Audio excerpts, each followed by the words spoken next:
بسم اللہ الرحمن الرحیم۔ شروع اللہ کے نام سے جو بڑا مہربان نہایت رحم کرنے والا ہے۔ ناظرین اکرام، شعبان المعظم قمری سال کا 8واں مہینہ ہے۔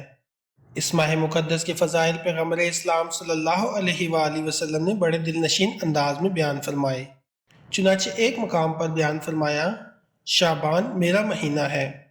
مذکورہ بالا حدیث مبارکہ سے ماہ شعبان کی فضیلت کا اندازہ بخوبی لگایا جا سکتا ہے کہ رسول اکرم صلی اللہ علیہ وآلہ وسلم نے اس مہینے کو اپنا مہینہ قرار دیا ہے۔ جس مہینے کو حضور اکرم صلی اللہ علیہ وآلہ وسلم اپنا مہینہ فرما دیں، اس کی عظمت اور شان کا کیا ٹھکانہ ہوگا۔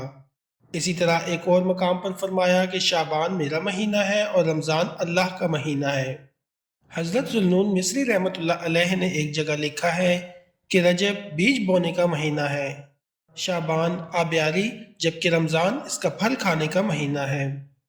حضرت سیدنا انس بن مالک رضی اللہ تعالی عنہ فرماتے ہیں، ماہ شعبان کا چاند نظر آتے ہی صحابہ کرام تلاوت قرآن مجید میں مشغول ہو جاتے، اپنے اموال کی زکوٰۃ نکالتے تاکہ کمزور و مساکین لوگ ماہ رمضان کے روزوں کے لیے تیاری کر سکیں۔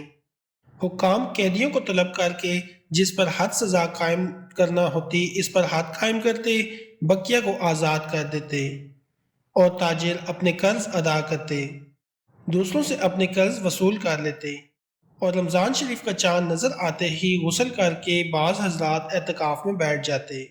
اس ماہ مقدس کی عظمتوں اور فضیلتوں میں سے یہ بھی ہے کہ اس میں ایک ایسی رات ہے جو نہایت برکتوں اور فضیلتوں والی رات ہے۔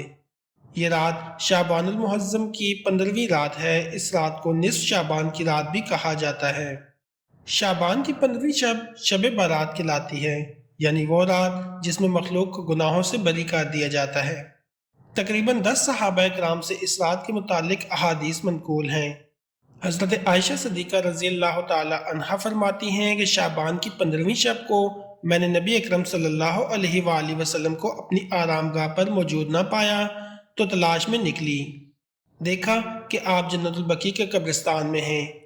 پھر مجھ سے فرمایا کہ آج شعبان کی 15ویں رات ہے۔ اس رات میں اللہ تعالیٰ آسمانی دنیا پر نزول فرماتا ہے اور قبیلہ بنی کلب کی بکریوں کے بالوں کی تعداد سے بھی زیادہ گناہگاروں کی بخشش فرماتا ہے۔ حضرت علی رضی اللہ تعالی عنہ سے روایت ہے کہ رسول اللہ صلی اللہ علیہ وآلہ وسلم نے فرمایا، جب شعبان کی 15ویں رات ہو تو رات کو قیام کرو اور دن میں روزہ رکھو، کیونکہ اللہ تعالیٰ اس رات سورج غروب ہوتے ہی آسمانی دنیا کی طرف متوجہ ہو جاتا ہے اور فرماتا ہے، کون ہے جو مجھ سے مغفرت طلب کرتا ہے کہ میں اس کی مغفرت کروں؟ کون ہے جو مجھ سے رزق طلب کرتا ہے کہ میں اسے رزق دوں؟ کون مبتلا ہے مصیبت میں کہ میں اسے عافیت دوں؟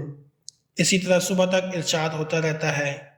حضرت امام طاؤس یمانی رحمۃ اللہ علیہ فرماتے ہیں کہ میں نے حضرت امام حسن رضی اللہ تعالی عنہ سے 15 شعبان کی رات اور اس میں عمل کے بارے میں پوچھا تو آپ رضی اللہ تعالی عنہ نے ارشاد فرمایا، میں اس رات کو 3 حصوں میں تقسیم کرتا ہوں۔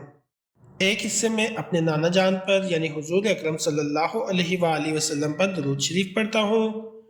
یہ اللہ تعالیٰ کے اس حکم کی تعمیل میں کرتا ہوں کہ اس نے حکم دیا، اے ایمان والو تم بھی ان پر درود بھیجا کرو اور خوب بھیجا کرو۔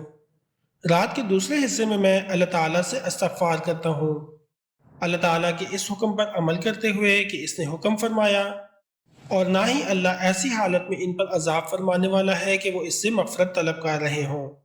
اور رات کے تیسرے حصے میں میں نماز پڑھتا ہوں۔ میں نے عرض کیا، جو شخص یہ عمل کرے تو اس کے لیے کیا ثواب ہوگا؟ آپ رضی اللہ تعالی عنہ نے فرمایا کہ میں نے حضرت علی رضی اللہ تعالی عنہ سے سنا، انہوں نے نبی اکرم صلی اللہ علیہ وآلہ وسلم سے سنا کہ آپ نے ارشاد فرمایا، جس نے 15 شعبان کی رات کو زندہ کیا اس کو مقربین میں لکھ دیا جاتا ہے، یعنی ان لوگوں میں کہ جن کے بارے میں اللہ تعالیٰ نے فرمایا، پھر اگر وہ یعنی وفات پانے والا مقربین میں سے تھا۔ حضرت عائشہ صدیقہ رضی اللہ تعالی عنہا روایت فرماتی ہیں کہ رسول اکرم صلی اللہ علیہ وآلہ وسلم نے مجھ سے فرمایا کہ تم جانتی ہو اس رات میں یعنی ماہ شعبان کی 15ویں شب میں کیا ہوتا ہے؟ عرض کیا، یا رسول اللہ صلی اللہ علیہ وآلہ وسلم ارشاد فرمائیے کیا ہوتا ہے؟ فرمایا اس رات میں ہر ایسا بچے کا نام لکھ دیا جاتا ہے جو آنے والے سال میں پیدا ہونے والا ہے، اور ہر اس شخص کا نام لکھ دیا جاتا ہے جو آنے والے سال میں مرنے والا ہے۔ اللہ تعالیٰ کو تو سب پتہ ہے، البتہ انتظام میں لکھنے والے فرشتوں کو اس رات میں ان لوگوں کی فہرست دے دی جاتی ہے، اور اسی طرح اس رات میں نیک اعمال اوپر اٹھائے جاتے ہیں، اور اس رات میں لوگوں کے رزق نازل ہوتے ہیں۔ حضرت عائشہ صدیقہ فرماتی ہیں کہ میں نے عرض کیا یا رسول اللہ صلی اللہ علیہ وآلہ وسلم، کیا جنت میں کوئی بھی داخل نہ ہوگا مگر اللہ تعالیٰ کی رحمت سے؟ آپ صلی اللہ علیہ وآلہ وسلم نے فرمایا، ہاں، کوئی ایسا نہیں ہے جو اللہ تعالیٰ کی رحمت کے بغیر جنت میں داخل ہو جائے۔ میں نے عرض کیا یا رسول اللہ صلی اللہ علیہ وآلہ وسلم، آپ بھی اللہ کی رحمت کے بغیر جنت میں نہ جائیں گے؟ یہ سن کر آپ نے اپنے سر پر ہاتھ رکھ لیا اور فرمایا کہ میں بھی جنت میں نہ جاؤں گا مگر اس طرح سے کہ اللہ تعالیٰ اپنی رحمت میں ڈھانپ لیں۔ پھر آپ نے 3 بار یہی فرمایا۔ اسی طرح ایک روایت میں ہے، اس رات میں تمام مخلوق کی مغفرت کر دی جاتی ہے سوائے 7 اشخاص کے، وہ یہ ہیں: مشرک، والدین کا نافرمان، کینہ پرور، شرابی، قاتل، شلوار کو ٹخنوں سے نیچے لٹکانے والا اور چغل خور۔ ان 7 افراد کی اس عظیم رات میں بھی مغفرت نہیں ہوتی جب تک کہ یہ اپنے جرائم سے توبہ نہ کر لیں۔ مذکورہ روایات اور اس طرح کی دیگر احادیث سے اس رات کی فضیلت ثابت ہے، اگرچہ ان روایات پر اسنادی حیثیت سے کلام ہے، تاہم سب کا مجموعہ ملا کر قابل استدلال ہے، خصوصاً جبکہ فقہائے کرام اور سلف صالحین نے ان روایات کے ضعف کو جاننے کے باوجود ان احادیث مبارکہ کو قبول کیا ہے، تو اہل علم کا عمل کے ذریعے قبول کر لینا ان روایات کے ثبوت کی دلیل بن جاتا ہے۔ مندرجہ بالا تمام روایات سے یہ بات ازر من الشمس ہو جاتی ہے کہ نصف شعبان المعظم کی یہ عظیم مقدس شب ہمارے لیے اللہ سبحانہ وتعالیٰ کی طرف سے رحمتوں، برکتوں اور بخششوں کی نوید سعید لے کر آتی ہے۔ بس ہمیں چاہیے کہ اس شب کی برکتوں کو سمیٹیں۔ اللہ تعالیٰ ہم سب کو اس کی توفیق عطا فرمائے، آمین۔